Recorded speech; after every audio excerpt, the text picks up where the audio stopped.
லாக்டவுனுக்கு முன்னாடி நான் உண்மைக்கு ஐயா நம்புறதே கிடையாது. அப்பா இறந்ததுக்கு அப்புறம் தான் அவர் முழுசா நம்பினது ஐயா மட்டும்தான். இப்போ வரைக்கும் அவர் என் கூட நின்று நல்ல காற்று தான் கொடுக்காரு.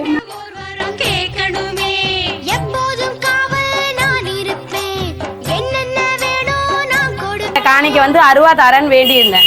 அது 5 வருஷத்துக்கு அப்புறமா இப்போதான் அந்த வேண்டுதல் நிறைவேற்றி இந்த வருஷம் தான் முடிச்சிருக்கேன். இந்த கோயில் தாராவியில் இருக்கு. தாராவி 90 ஃபீட்குள்ள வந்தீங்கன்னா திலக் நகர் ஜாஸ்மின் மில் ரோட்ல. ஐயா சொத்து பிரச்சனையா முடிஞ்சு நல்ல மாதிரி ஆகும் அப்படின்னா உங்களோட உத்தரவு கொடுங்க.